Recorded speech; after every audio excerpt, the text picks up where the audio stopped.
Hello అండి. Welcome to Arunasri recipes. ఈరోజు మన ఛానల్లో రెసిపీ అయితే మష్రూమ్‌తో తోటకూర ఫ్రై చేస్తున్నానండి. టేస్ట్ చాలా బావుంటుంది. ఇది చపాతీల్లోకి చాలా బావుంటుంది. ఇప్పుడు మనము ఎలా ప్రిపేర్ చేసుకోవాలో చూద్దామండి. ముందుగా నేనైతే ఇక్కడ చూసారు కదా 2, 3 కట్టల తోటకూరను తీసుకొని శుభ్రంగా అయితే అది కడిగానండి. ఇక్కడ మష్రూమ్స్ కూడా నీట్‌గా కడుక్కోవాలి. ఇవి ఇలా కడుక్కున్న తర్వాత మనం ఇలా ముక్కలుగా కట్ చేసుకోవాలి మష్రూమ్స్‌నైతే. మీ ఇష్టం, ఇవి పెద్దగా కావాలంటే పెద్దగా కూడా కట్ చేసుకోవచ్చు. ఫస్ట్ మనము ఈ మష్రూమ్స్‌ని ఉడకబెట్టాలండి. సో, అవైతే ఉడకవు కాబట్టి ఫస్టే మనం ఇలా వాటర్‌లో ఉడకబెట్టుకోవాలి. మనం ఇక్కడ ఫ్రై చేస్తున్నాం కాబట్టి ఇలా ఉడకబెట్టుకుంటే తొందరగా ఫ్రై అయిపోతుంది. మూత పెట్టి ఒక 10 నిమిషాలు మంటని మీడియం ఫ్లేమ్‌లో పెట్టి ఉడికించుకున్నామంటే ఉడికిపోతాయండి. చూసారు కదా! ఇప్పుడు మనము ఒక స్టెయినర్‌లో వేసుకొని ఇది పక్కన పెట్టేసుకుందాం. ఆ తర్వాత స్టవ్ పైన ఒక బాండీ పెట్టుకొని అందులోకి ఒక 3 టేబుల్ స్పూన్ల వరకు ఆయిల్ వేసుకోవాలి. ఆయిల్ కొద్దిగా హీట్ అయ్యాక అందులోకి కొన్నన్ని ఆవాలు, కొంచెం జీలకర్ర, ఇవి కొద్దిగా వేగాక ఒక ఎండుమిర్చి వేసుకోవాలండి. ఆ తర్వాత కారానికి సరిపడా పచ్చిమిర్చి వేసుకుంటున్నాను. మీరు కావాలంటే పేస్ట్ అయినా కూడా వేసుకోవచ్చు. 2 రెబ్బల కరివేపాకు కూడా వేసుకొని పచ్చిమిర్చిని బాగా వేగనివ్వాలి ఆయిల్‌లో. ఇలా పచ్చిమిర్చి వేగిన తర్వాత ఒక పెద్ద సైజు గల ఉల్లిపాయని ఇట్లా చిన్న ముక్కలుగా కట్ చేసుకొని వేసుకోవాలి. ఉల్లిపాయ మెత్తబడేంత వరకు మనం మంటని మీడియం ఫ్లేమ్‌లో పెట్టుకొని ఉల్లిపాయని వేగనివ్వాలండి. మూత పెట్టి ఒక 2, 3 నిమిషాల పాటు మనం మంటని లో ఫ్లేమ్‌లో పెట్టి ఉడికించుకుంటే ఉల్లిపాయలు మెత్తబడిపోతాయి. చూసారు కదండి, ఉల్లిపాయ పచ్చిమిర్చి అయితే బాగా మెత్తబడిపోయాయి. ఇప్పుడు ఇందులోకి కొద్దిగంత పసుపు, అలాగే హాఫ్ టేబుల్ స్పూన్ వరకు అల్లం వెల్లుల్లి పేస్ట్ వేసుకొని అల్లం వెల్లుల్లి పేస్ట్లో ఉన్న పచ్చివాసన పోయేంత వరకు ఒకసారంతా ఈ విధంగా బాగా కలుపుకోవాలి. సో, ఇలా కలుపుకున్న తర్వాత ఇప్పుడు ఇందులోకి మనము ముందుగా ఉడికించుకున్న మష్రూమ్స్ వేసుకోవాలి. చూసారు కదా, బాగా మెత్తగా ఉడికిపోయాయి.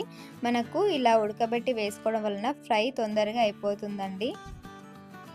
ఇప్పుడు ఇదంతా బాగా కలిసే విధంగా ఒకసారి కలుపుకోవాలి. ఈ విధంగా కలుపుకున్న తర్వాత మనము మూత పెట్టి మంటని లో ఫ్లేమ్‌లో పెట్టి ఒక 4, 5 నిమిషాల పాటు కుక్ అవ్వనివ్వాలండి. మష్రూమ్స్‌లో లైట్‌గా వాటర్ ఉంటుంది కదా, అదంతా చూసారు కదా, ఇలా బయటికి వచ్చేసి ఆవిరైపోతుంది. ఇప్పుడు లైట్‌గా ఆయిల్ కూడా బాగా తేలింది.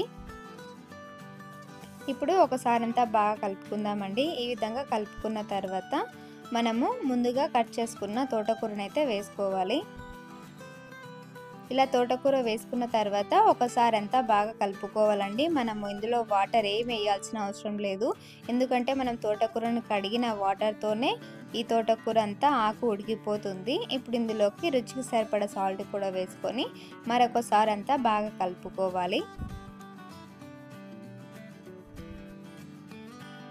ఇలా మష్రూమ్స్, తోటకూర కూడా బాగా కలిసేంత వరకు ఒక నిమిషం పాటు కలుపుకున్న తర్వాత మనమైతే మూత పెట్టేసి కొంచెం సేపు ఉడకనివ్వాలండి. మంటని లో ఫ్లేమ్‌లో పెట్టి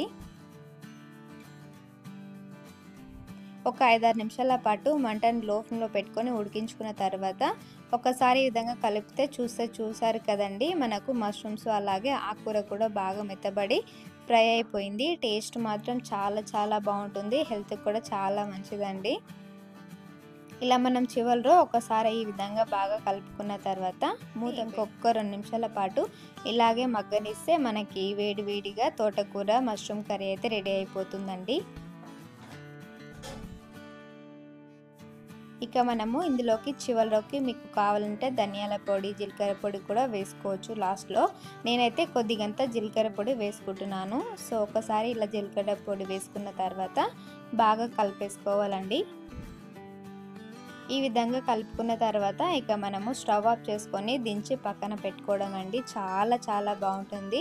సో ఫ్రెండ్స్, ఈ వీడియో చూస్తున్నారు కదా, చాలా సింపుల్ రెసిపీ, హెల్త్‌కి కూడా చాలా మంచిది.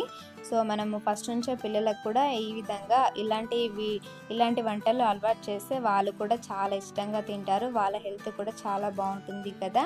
సో ఫ్రెండ్స్, ఈ వీడియో నచ్చితే ప్లీజ్ ఒక లైక్ చేయండి. అలాగే మన ఛానల్ని సబ్స్క్రైబ్ చేసుకోండి. Thank you for watching friends.